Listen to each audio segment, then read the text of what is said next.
Well, hello, everybody, and welcome back to Can I Have Your Attention, Please? A weekly podcast by me, Orla Holland.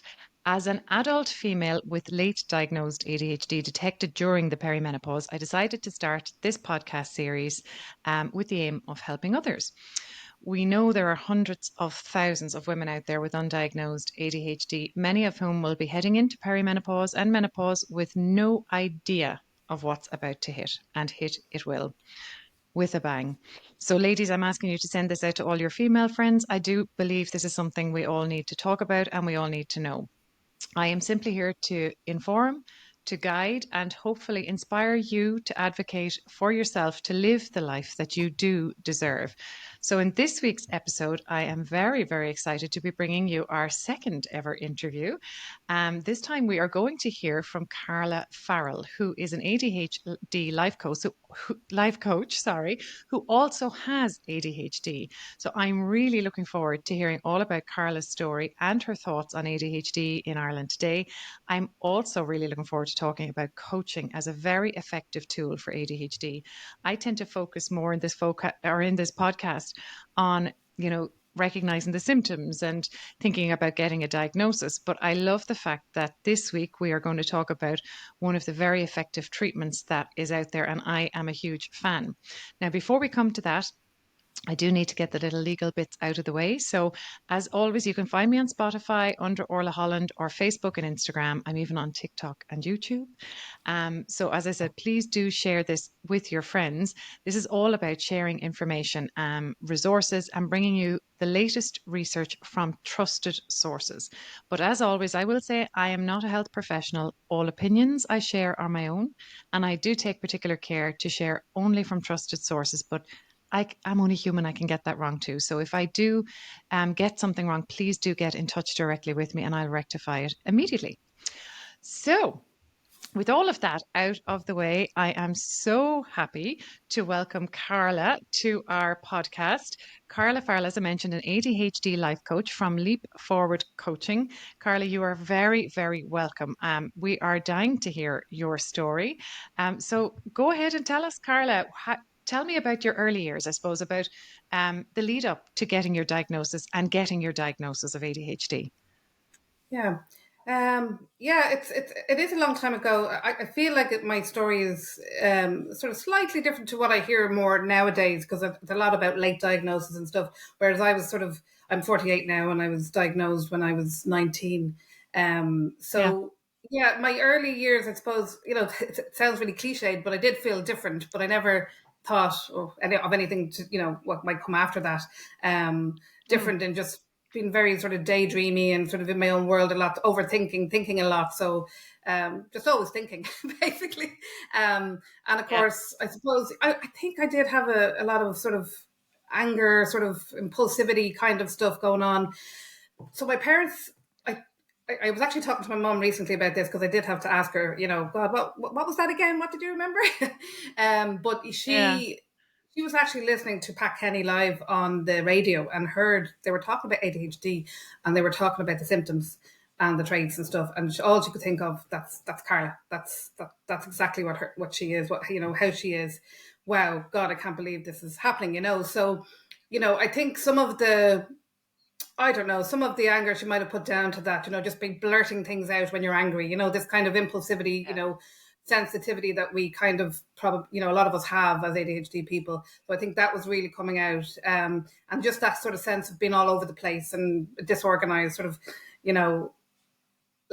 just sort of being a bit messy, a bit all over, not organized. Now, I was brought up by a nurse and my dad was in the army and he worked as an engineer. So they're a very, very organized couple.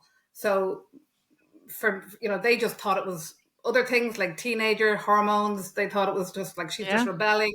I was also adopted. So they put it down to, oh, she's adopted. Maybe it's trauma. So, other conditions can look similar, but, ADHD is quite Yeah. refined in its description. So anyway, long story short, I went down to Galway with my parents. They paid for an assessment down there. They begged the guy down there, he's a psychologist, could you diagnose her? Because I was just bordering from, I was just gone 19. or I maybe Yeah. can't remember whether 18 or 19, but he was diagnosing children. So anyway, I got the diagnosis. He spent 2 days with me, which I don't hear about a lot now. That from a time, No. with diagnosis, I don't hear that length of time nowadays. Which kind of, yeah, it really gets me down when I hear about these short assessments. But anyway, um, yeah, so yeah, I thought he was great, and he really, yeah, I just remember that assessment quite well. And my parents were, he talked to my parents, he talked to me, and he talked to my husband. He's my husband now, but he was my boyfriend at the time.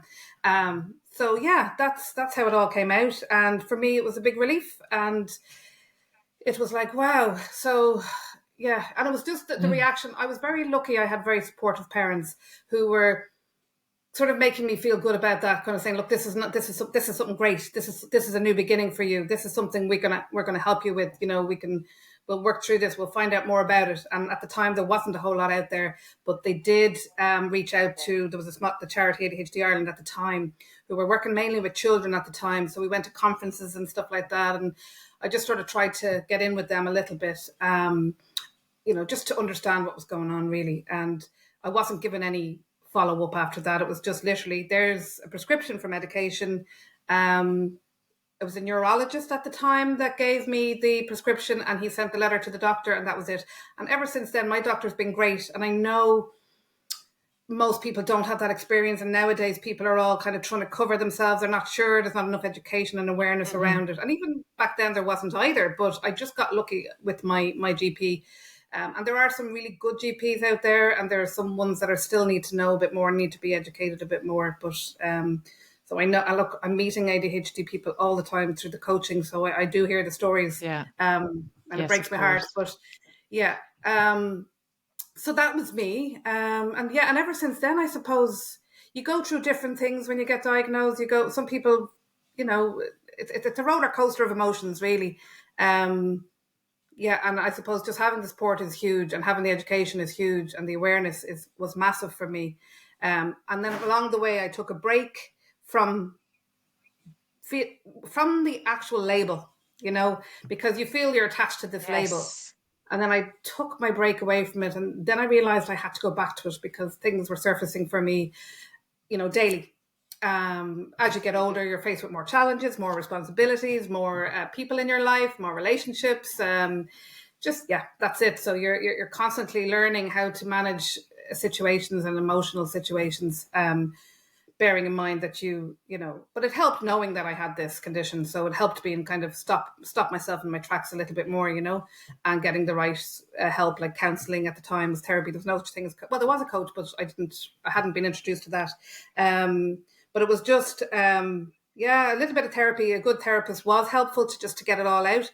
And I've Yeah. been back and forth with them over the years. And, you know, this accountability thing, I think I heard you say it on one of your last interview, actually, that you did, about we're the ones that have to do it. Like, we're the ones that have to take the action and advocate for ourselves. And that's exactly what I did. Um, I've advocated to my GP, I've advocated about ADHD, I've advocated for other people. And I think it's just really, I had to do it in the workplace as well. I had to really come out, I had to face my own responsibilities in the workplace. It wasn't all about being picked on for my challenges. It was about, okay, I know I have this diagnosis now, and I know there's something not right here. I have to figure out how I'm going to fix this. So there is a bit of Yeah. accountability as well. And I think we do tend to kind of go, people help, come and help us. And we do need that help. We do need that support. But I think we have to figure out how we help ourselves too, 100%, That's it. Karla. I couldn't agree more.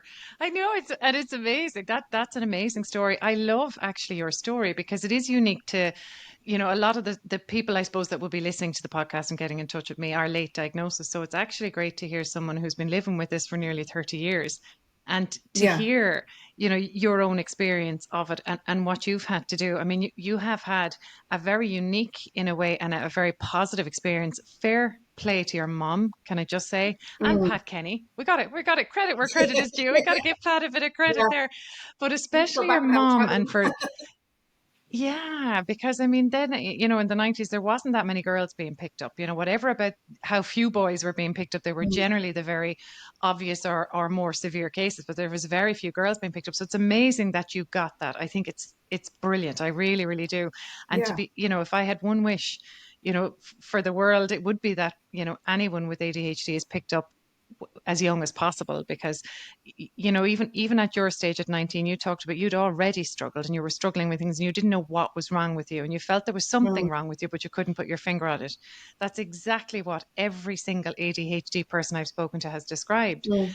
And the problem is, even at 19, by the time you're there, you've already self-labeled yourself as, being different, or something wrong with you. Yeah. And that's what we want to prevent happening to, teenagers coming up. But that's a whole other podcast for another day. Yeah. So I think it's brilliant.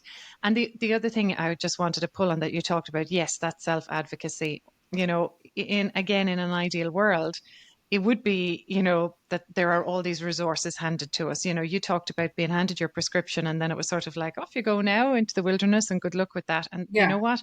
Unfortunately, that hasn't changed. That's No, it exactly how hasn't. my experience was. Yeah. And everyone I've met so far. So that's why I guess, when Carla reached out to me and we got in touch with each other, I was so excited and so delighted that you did because there, medication, they say pills don't teach skills. You'll get all of those things. It has its Yeah. place. And I know I've done a podcast talking about that. And I am very pro medication. And, Mm. it helps up to 80% of people, the stimulant medication. But I can certainly talk about my own experience in that it helps in certain areas. And they'll be Yes. different for everybody. But Totally. there's a huge amount of areas it doesn't help. And you know what? I have to be honest, as someone who's, I was only diagnosed in April of this year. It was soul destroying to discover that.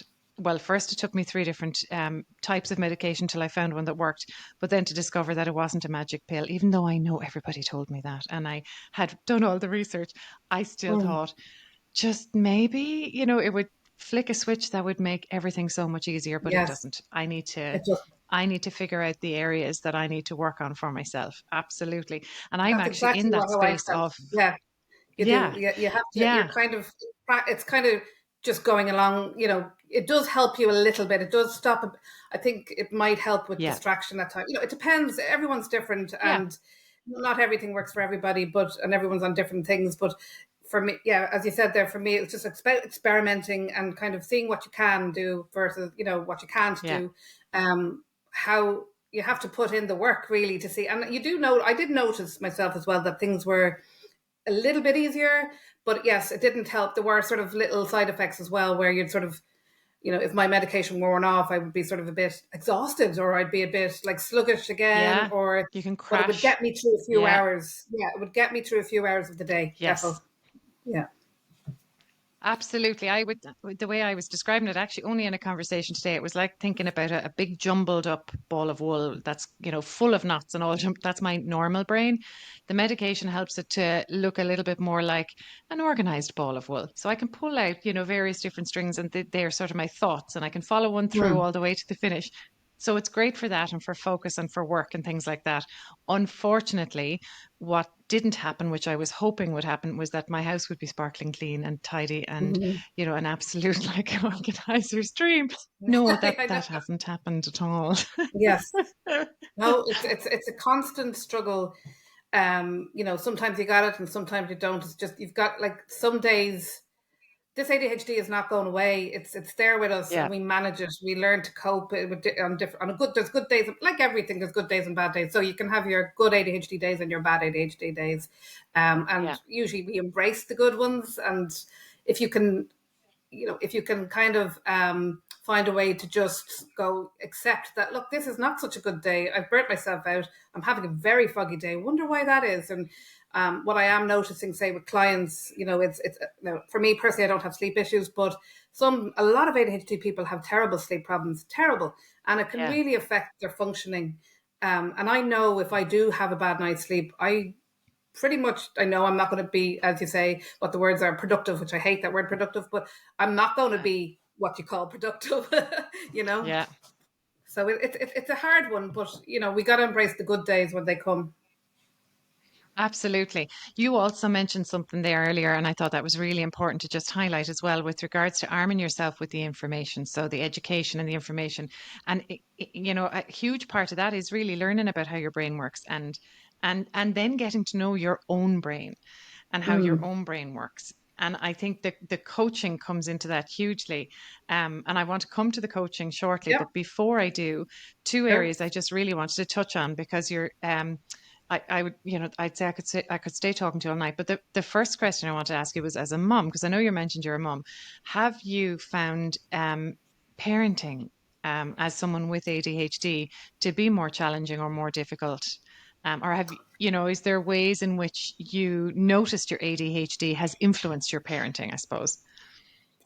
A bit of both. A bit of yeah. It's a hard one to answer because there's goods and bads again. There's Yeah. it's the I suppose before I had the kids, I was fearful of what kind of mother I might be. That was the Yeah. anxiety I had Yeah. beforehand. And then, of course, it wasn't so bad. It wasn't as bad as I thought. Your mother instinct kicks in. Well, it did for me anyway. Now, I'm not saying I was very prone to sort of depression, postnatal and depression, that kind of Yeah. stuff. I had a touch of that, which a lot of people have. You don't have to have ADHD to have that.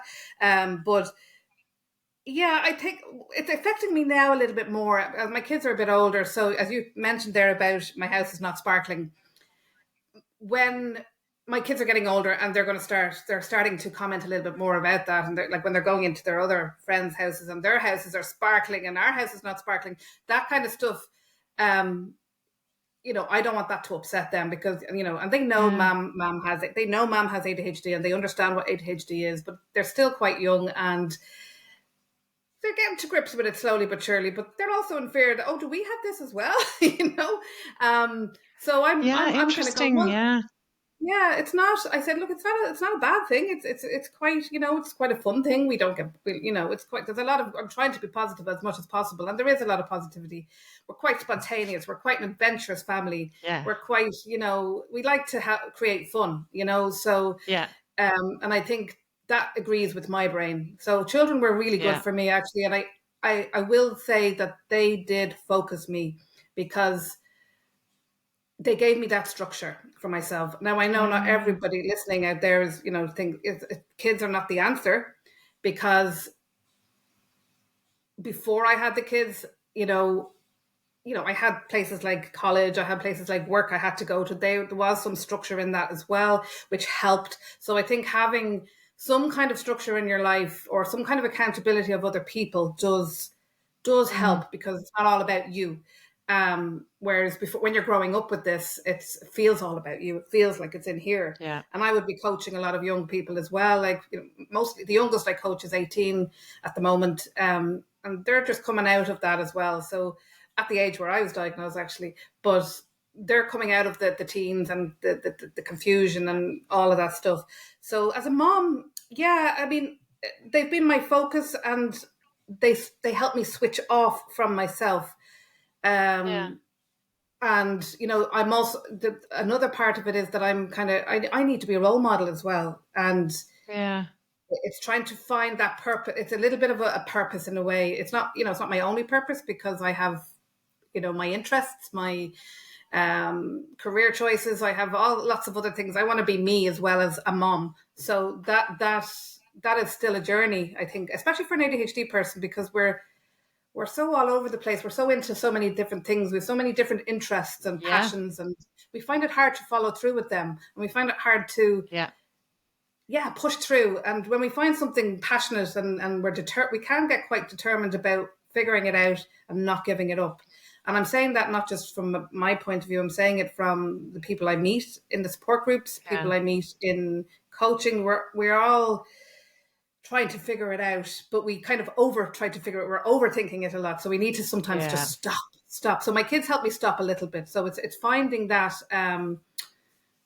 way to stop. But I also get overwhelmed with the chaos.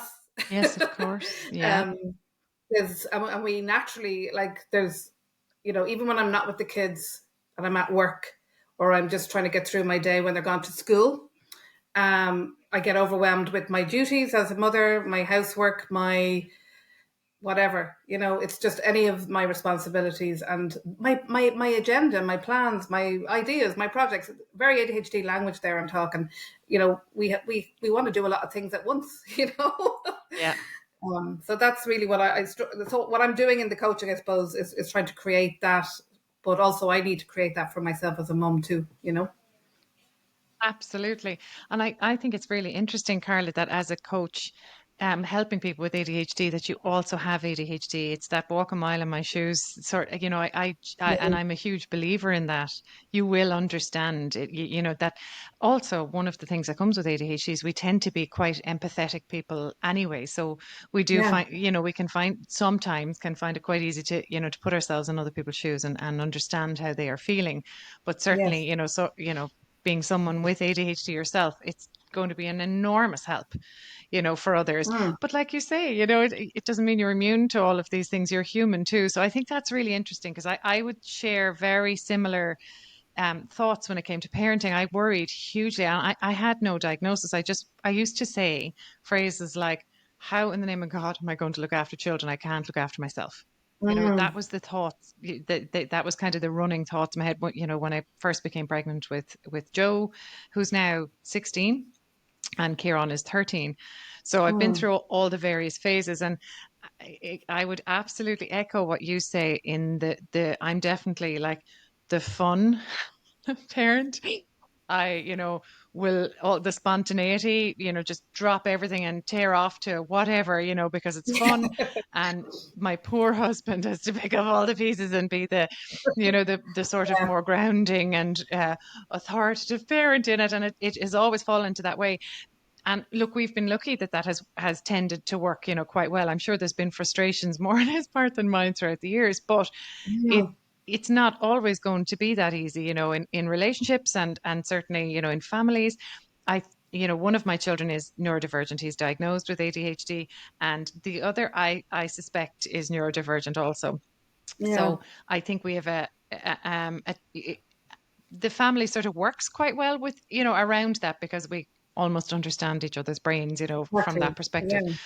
Yeah, but I think it's a unique thing to certainly to adult females in terms of, considering ourselves as parents, and one of the areas I would definitely worry about is, am I going to teach them some of my what I would call almost bad habits? There's definitely areas mm, I need to work on.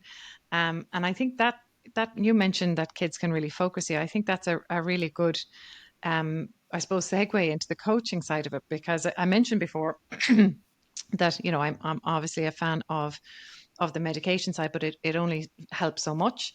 So then the coaching side, I know there are many different treatments, and I've talked about a couple of them before and written about mm, them.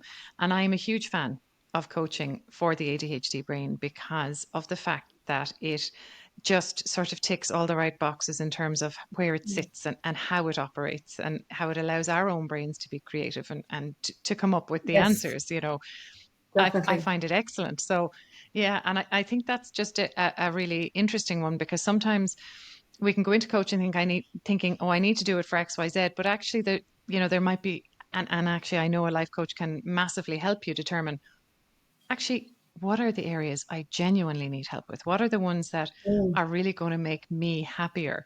And with the guidance of a life coach, then you can start working on, what you can do. So I'd love to hear, how did you get into coaching? How did this come about? Well, yeah, that's the thing. I mean, I was coached. I suppose that's the first thing that kind of got me into it. Yeah. And I also was driven to it in a way that, not that I planned. It was, sure, do we ever plan these things anyway? No, But no, no. they just happen. But yeah, I suppose I was struggling. I think a little bit in the workplace, and I didn't really want to face it, but I could feel it. There was just a lot going on in the workplace, and I know people were noticing little things, and I kind of just had this discomfort about it. But then I suppose I was ignoring things a little bit. And then I remember having a conversation with one of my colleagues. It was probably my boss at the time. And it just sort of surfaced up in a conversation. And yeah, it was without going into that much too much, it sort of came Yeah. to the next step process. So anyway, long story short, they were willing to support me and get a coach for me, and I did all that footwork. I sought out where I could get help, and did come across a coach, and I just found it excellent in the sense that she sat me down. She kind of listened a lot to what I needed and what I wanted, I suppose, was important. And yeah, I'm really picking out what the most important things for me were and helping me to decide, because we really don't stop to think, what is it that we're doing? What is it we want? What is it? Any of that stuff. And for someone to just pull you across and do that, and I don't mean a boss, I mean someone that understands the ADHD brain. So it was really just going, so what is it that's happening for you in work? What are the things that are coming up? So it was really sort of helping me to remember what I needed to do in work, because I was forgetting things. I was missing things, little things, the most simple basic tasks. I was just forgetting to do them because they were the mundane stuff. It was the like washing the dishes. Oh, well, that type of stuff. And it wasn't that I was forgetting. It was just I was more distracted with what other dramas were going on in my work. More, I want to go over here, I want to go over there. So I'd almost miss, I'll get to that later. But I didn't. Yeah. I'd left work and forgot about it. So little things like that. So it was more, so a very simple plan that I did. And it took a few weeks for me to actually come up with it. It was just being able to just highlight those things. Like, what's the first thing? Like, I didn't work with a diary. I didn't have a diary. I did have a diary, but I didn't use it like maybe neurotypical people might. And, I'm not saying all neurotypical people are the same, but I just didn't use it like some people might use it. It wasn't organized. So it was really just in that diary, I just had a first page and I had Post-its and I had 5 words on that. And that was really just to highlight what I needed to remember, what I needed to do, where I needed to spend some time on, and really having time maybe to process emails and things like that, how I might respond to emails. So it was kind of, but it seemed so simple to do, but I couldn't do it, until I got the person to sort of sit with me and think it through. So what coaching for me did was to stop, pause, and really sort of look at what's happening. And that was very hard to do because you want to skip over it. That part is a bit boring. You don't really want to look at that stuff, but getting someone to challenge you a bit and question you a bit kind of raised the dopamine a little bit, and kind of made you more interested, more curious. It was kind of just making it a little more sparky, creating a sparky plan, if that's what was going to help. And that's really what it is. I suppose it's sitting down with somebody and sort of going, what's your situation? Because we're all completely different. Everyone, no ADHD person looks the same. We all have different lives, different circumstances, different personalities, and what's going to work for one is not going to work for another. So that sounds like something simple where somebody might go, oh, no, I need this or I need that. And that's for them to work out. But yeah, it seemed kind of, it's almost embarrassing sometimes when you're trying to explain it to somebody because you feel, well, sure, why would you not just write a list? People will say, can you not just do that? Oh, sure, I'm like that. I forget things, And it's like, well, no, I just wasn't. It's very not different. That I didn't. Yeah, it's just my brain maybe was shooting off somewhere. Brain's just not thinking about that. It's somewhere else. It's a bit foggy. I can't remember, so I won't bother. I'm not prior. You're just not thinking in a way that you feel you should be, But obviously now I'm fine with that stuff. I know where I need to watch out. I know where in work what I need to keep vigilant in. Sometimes you can go through phases where you might fall down and you might recognize it and come back up again.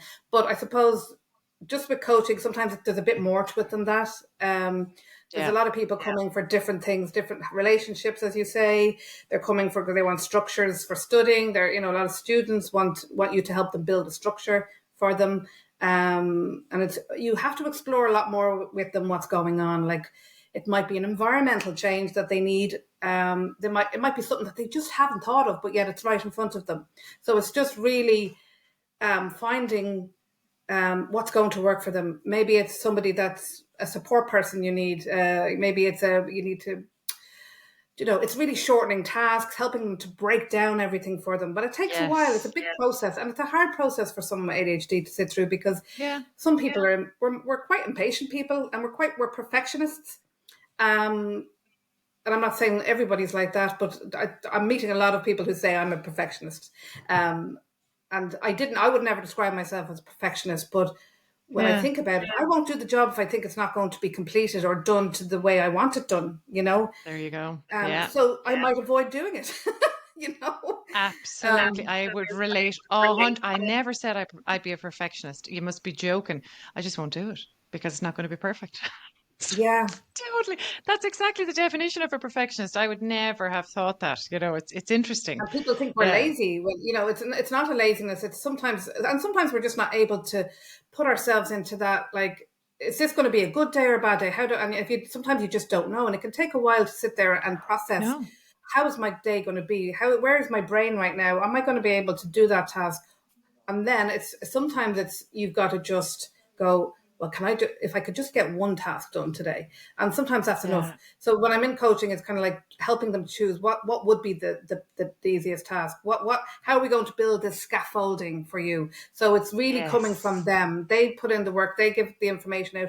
I have insight, they have insight. We all have insight. So just having somebody sit with you, it gives that Yeah. accountability through the ADHD kind of, as they say, the lens, through the sort of knowing Yeah. about our executive functioning problems, which is the prioritizing, the planning, Yeah. the time management. Time management is, I don't like time management or time blindness, but I think you did mention it actually in your other interview as well. It is a sense of getting lost in time or not Yes. Lost is a good getting, word. Lost is, yeah. yeah, it's Mm, just not I being agree. aware of what time, how much time do I have? How much time am I taking to do this? Yeah. So, Yeah. these time timers, where I have one of those time timers, I kind of use that sometimes, but it doesn't help for everything. It might help if you want to do a project or an academic assignment just to time yourself. It helps me to kind of figure out how long I'm spending at something. So Yeah. we do need the aids. We do need accountability people. We do need a support person to kind of help us, because we can't do Yeah. it all by ourselves, and we think we can do it by No. ourselves. Yeah. And we get very hyper focused, as you say. We could spend hours doing something, hours, Yeah. because we love it so much, and we're picking out things, and we go down rabbit holes, and it's like, oh my god, I completely forgot this, and the forgetting Yes. stuff is it's terrible. Yeah, absolutely. And it's like it disappears from your brain. Yeah, It's just gone. It's gone until somebody highlights it or you spot it and I think that there's two things I wanted to touch on there I think are really, really important because that the lazy one is such a key one. It's my mom, it was an expression she used to use all the time was that, if she loves it, she'll do it. yeah, But also like if it's not of interest, forget about it. And it was one of those, it's such a difficult one with ADHD because it almost, these symptoms are, they're contrasting. So you're kind of going, well, I can't, say she's lazy because then she just spent 24 hours, working on this or the house is absolutely spotless from top to bottom, once a year. But it's like that, such a total contrast of well, I can't say she can't focus because she hasn't stopped focusing on this thing. There's so many parts of it that are very make it very difficult, I suppose, to mm, diagnose. And that jumping brain that's constantly moving from one thing to another, I think that is a really big part of what coaching can help. You mentioned about the pause. That mm, pause is like even the word pause, I love. It's like music to my ears because it's just like a deep, lovely breath. And mm, it's like you're giving yourself permission to sit with a coach. yes, And a coach isn't, someone who's in any way trying to fix you. They are simply there to listen and sort of gently guide. Would that be right in yes, saying that yeah, that yeah, coaching believes you have the answers inside, which I do believe, all of us do. And it's mm, just someone helping you to pull them out and put them into, a little bit of order. And then it's your plan and it's your life and it's the yeah, areas that you really want to work on that are going to bring the most happiness and peace, to you. And I think that's just brilliant that yeah, with coaching and the accountability is a big one, that yes, you're coming back to this person and they're going to expect you to have some updates from them and not in an authoritative way.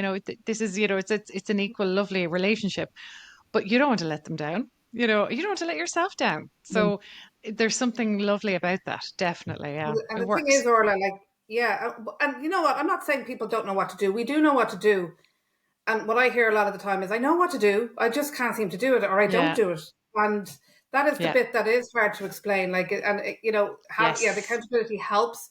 Now, it's not perfect, but it's sort of, if you can implement something small into maybe one day of that week and feel that Yeah. you've done something, you've accomplished something, that we don't stop and pause to actually go, oh, what have we done? Because we are always running or chasing On the or go. trying to get things done, and we don't realize we've actually done a lot. So give yourself that credit, because we don't stop. Our brains are so fast, and we need Yeah. that dopamine of being able to feel that we've achieved something and look at our work and go, and we're not wired for that for some Yes. reason or not. I don't, you know, some people can just be satisfied with their day, and we just feel like there's something missing, or we haven't done everything. We're going to bed restless. Some people can't Yes. sleep.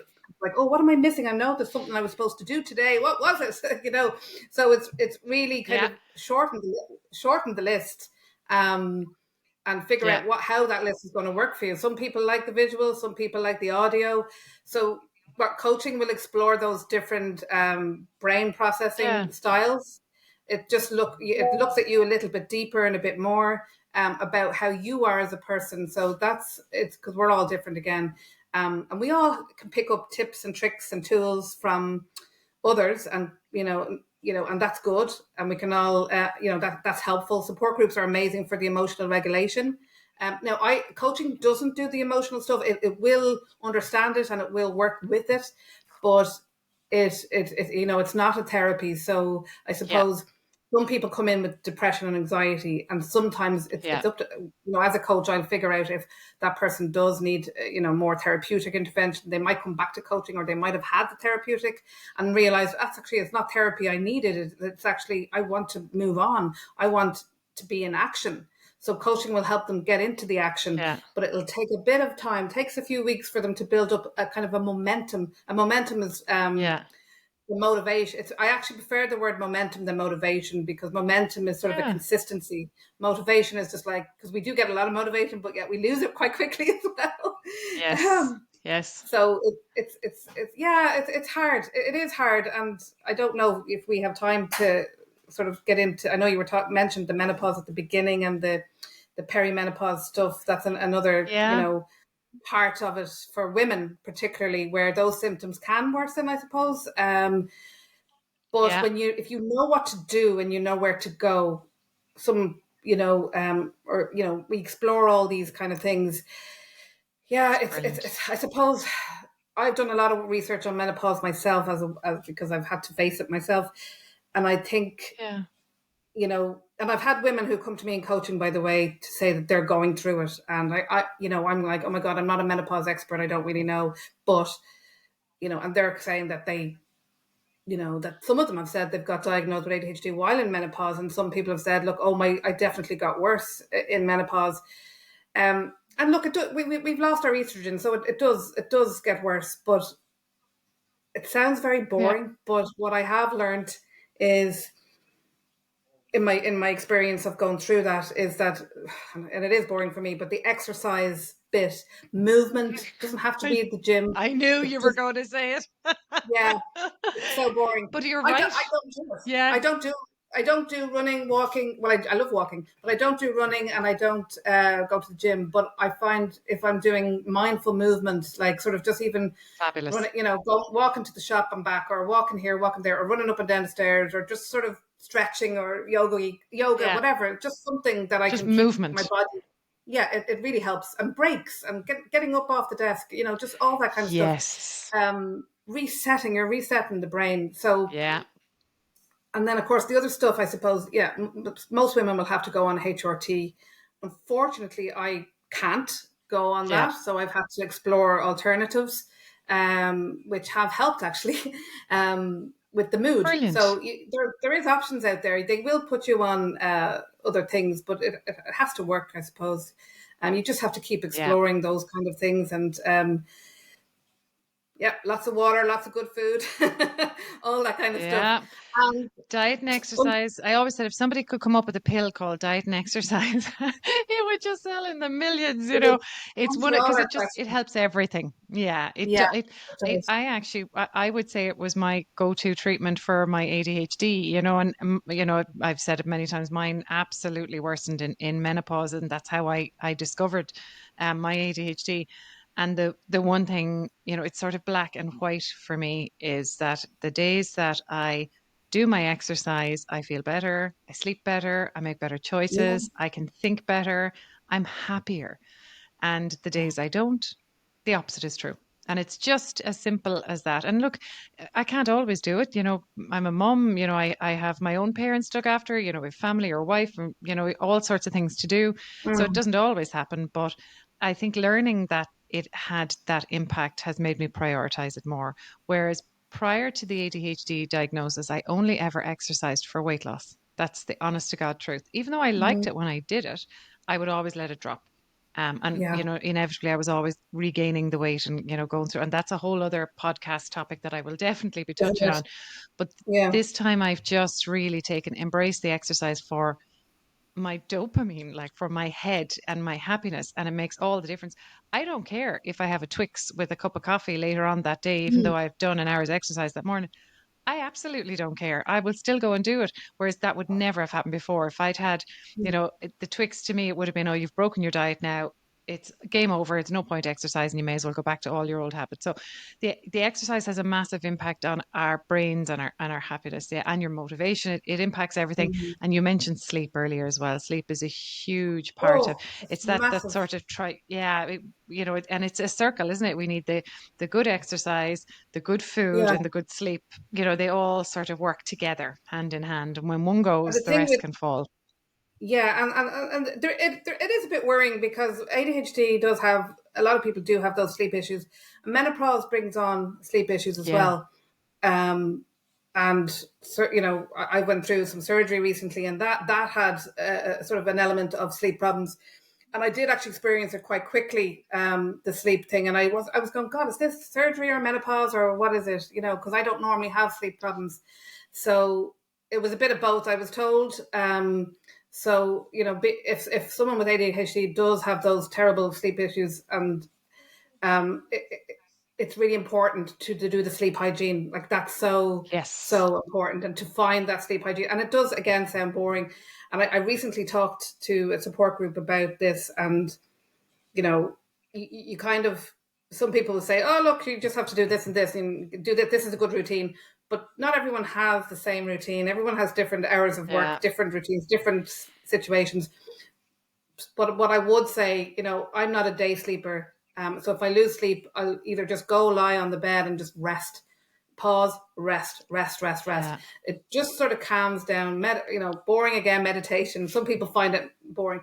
Brilliant. I will do 5 minutes. I can't do more than five Yeah. minutes. Me too. That actually helps. We don't seem to be designed to do long hours of meditation. You know, No. it's just not going to happen. Like my Um, idea of hell. Yeah. yeah. So just having 5 minutes of something just to that might just actually Yeah. reset you, it does help. So just all those things, it's just Yeah. finding a way to remember to do them and to put them into place. So and that Yeah. takes time, energy, will, and you know it takes a lot for us brains to. It sounds easy, but it's not. It's and sometimes it just Yeah. doesn't happen. The switch doesn't go on. Sometimes it's just like I Yeah. can't move. I'm the Can't the do it. the paralysis analysis or whatever you want to call it. The Yeah. paralysis sets in. We do get paralyzed, Yeah. um, and it's awful. It is that part of that I think is the disability. It's that kind of why can't I move forward here? You know, why can't Yeah. I? Why do I not want to get up? Why am I just like, why don't I have that spark or get up and go in me today? And it's Yeah. not tiredness, it's something else. It's something that's just not moving, doesn't want to do it, and not Yeah. going to do it. You know, and it's a Absolutely. horrible place. It's a horrible, debilitating thing to experience. That task Mm, paralysis is that, and it's the one that looks like laziness. So, you know, put putting, on my empathetic shoes and, looking at somebody who hasn't got ADHD, watching me sit there and not doing what I said I'm going to do 50 times or what I said I was going to do or, that I say I want to do. And it feels like I'm underwater. That's the best way I could describe it, with this weight Mm. of the ocean on top of me. And I want to get from A to B or do whatever the task is, but nothing in me can move. I used to have nightmares as a kid, and there's only a few nightmares that I remember having, but one of them, the recurring nightmare, was exactly that. It was wanting to jump from my single bed to my sister's single bed, and nothing in my body would move. And it used to be this absolute nightmare that everyone around me was able to play this game and jump and, have lots of fun. And I was stuck, and I'd be like, legs move, move, legs, just move. And they wouldn't move. They would never, ever move. And I would say that Yeah. was my brain understanding or starting to, understand that was the task paralysis, that the whatever it is that the lack. But I often think that that must be the chemical imbalance, at work, because it's not something you can push through. Mm. That's when that comes. And I loved something you said earlier, Karla, was just to accept that there are going to be days like that and forgive yourself and be kind to yourself, Yes. let that compassion in and understand that this is part of it. Now, I am going to wrap this up because I see we're Yeah. at 44 minutes, and No problem. it has been fascinating talking to you. And I'm so, so happy that you came on and that you reached out and got in touch. And Karla, the most important question I want to ask you is, and I will make sure to add links, into the show notes, but if people would like to get in touch with you, where Mm. would be the best place to find you? It's the Leap Forward Coaching website, and I usually, Perfect. they'll find me there. They can just send a message, or and they'll see the email address there as well. All my details are on that. So Leap Forward Coaching, yeah, Brilliant. yeah. Fantastic. That What is was I going to brilliant. say? Yeah, no, thanks so much for the time, because as I said earlier, we don't often get enough time to really explain this condition, and how it affects us and at different parts of Yeah. our life. So it is really good, and I love what you're doing, and I think Thank you. it's going to be big. I think what you're doing. I think that Um, you won't be short of people to talk to. I'd say, it's I there's a lot hope of people so. out there that want to talk. Yeah, Brilliant, brilliant. And that's actually a really good note to end it on, because if there is anyone out there who would like to come on and talk and give us their insight, give us their story that they think, people would resonate with it, please do get in touch. That's what we're all about. So yeah. Karla, Thanks, thank you Carla. so much again, and keep in touch, not at all. And thank you for your time, and we will see you again soon. Yeah. Have a good night. Bye. Bye. Bye. Brilliant stuff. Bye, everybody.